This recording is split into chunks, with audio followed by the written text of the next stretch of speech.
महिलाएं मेरी बात समझ जाती? अच्छा, ये घी वाली तो समझ में आ ही जाएगी। तो क्योंकि घी तो रोज सबको जरूरत पड़ती है। मैं ऐसी बात सुनाता हूं। तो कबीर साहब क्या कहते हैं? कबीर साहब 5 बातें बताते हैं।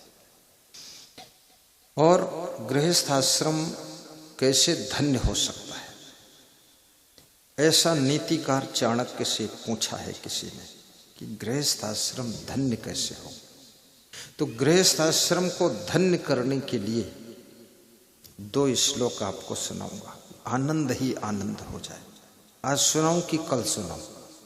आज ही सुना जो रात में ही आनंद आ जाए, कल तुम परमानंद होकर आ जाओ। शानंदम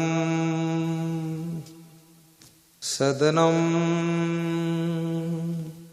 सुतास्तु सुधिया कांता प्रिया लापिनी। एक एक शब्द पर ध्यान देना, चूकना नहीं। इच्छा पूर्तिम धनम सोयोषित रतिः स्वाज्ञः परः सेवकः। आतिथ्यं प्रतिदिनं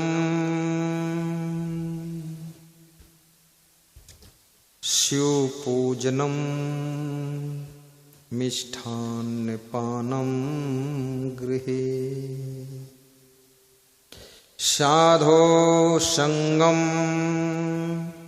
उपासते सततम धन्यो गृहस्थयाश्रमः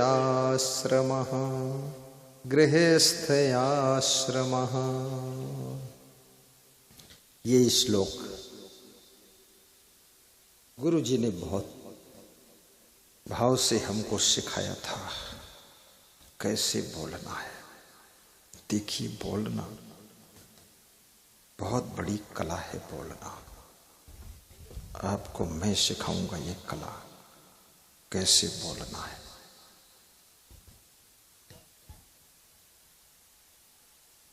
रतन का जतन करो, माणी का सिंगार, आया कबीरा फिर गया, झूठा है हंकार।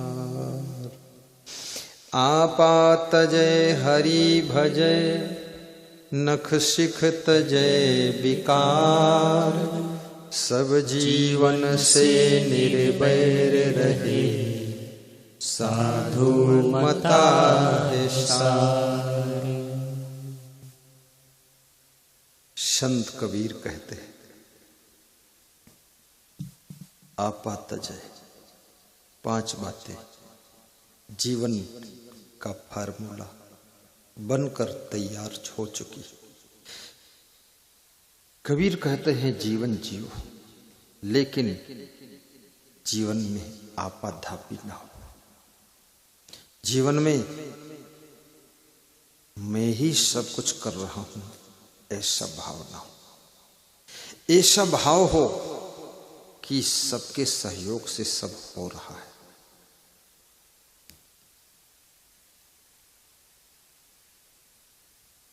सबके योगदान से कार्य सफल हो रहा है। मैं निकल जाना चाहिए। मैं यानी अभिमान। खूब उन्नति करो, खूब धनवान बनो, लेकिन उन्नति का भी अभिमान ना आए। क्योंकि अभिमान तो ऐसे है जैसे शक्कर बहुत अच्छी है, लेकिन उसको धूल में मिला दिया है। तुम्हारी उन्नति तो बहुत अच्छी है, शक्कर जैसी है, विकास शक्कर जैसा, धनवान हो अच्छी बात, कार है अच्छी बात, लेकिन अहंकार की धूल मिल गई तो सब किरकिरा हो गया, गड़बड़ हो गई। इसलिए विनम्र कार में चलो, परंतु अहंकार में कभी मत चलो।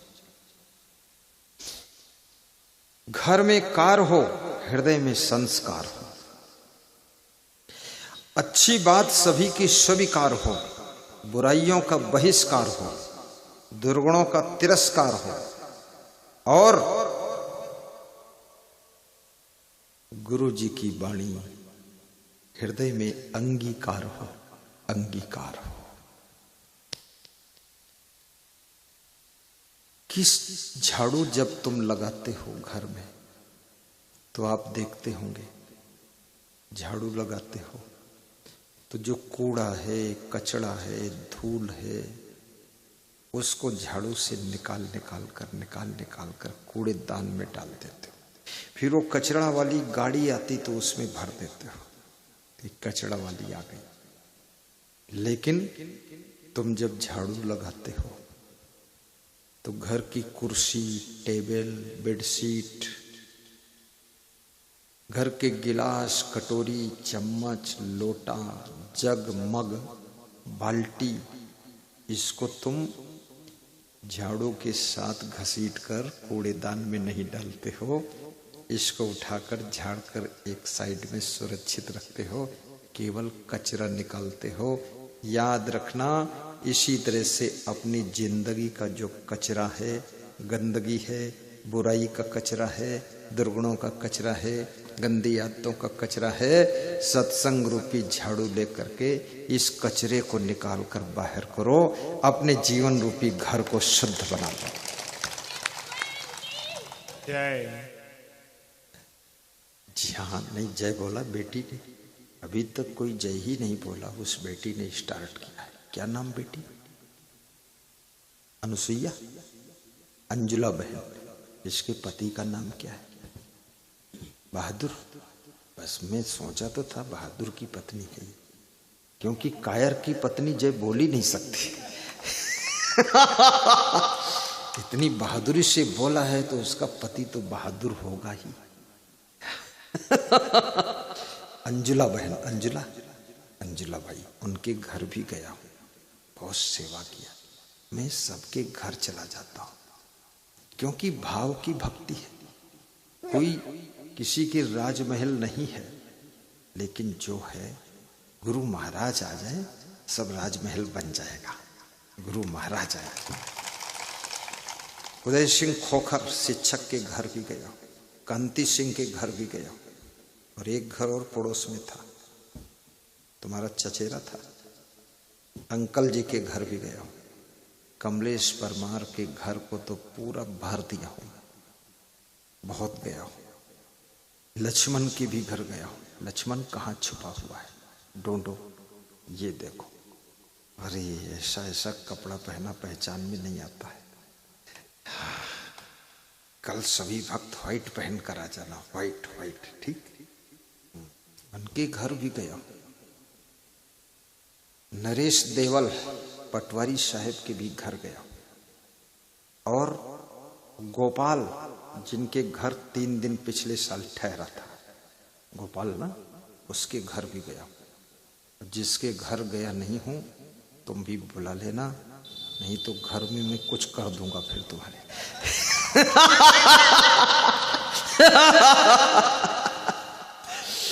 घर में गुरु का चरण पड़ जाए, गुरु की पगला पड़ जाए, धूल धूल गुरु के चरणों की धूल थोड़ा पड़ जाए। धूल तेरे चरणों की सद्गुरु, चंदन और अबीर बनी। धूल तेरे चरणों की सद्गुरु, चंदन और अबीर बनी। और जिसने लगाई निज मस्तक पर, उसकी तो तकदीर बनी। जिसने लगाई निज मस्तक पर, उसकी तो तकदीर बनी। जिसने लगाई निज मस्तक पर। मैं आश्रम में, मेरा गुरु और मैं दोनों परिक्रमा पथ में राउंड कर रहा था। 21 परिक्रमा 5 किलोमीटर।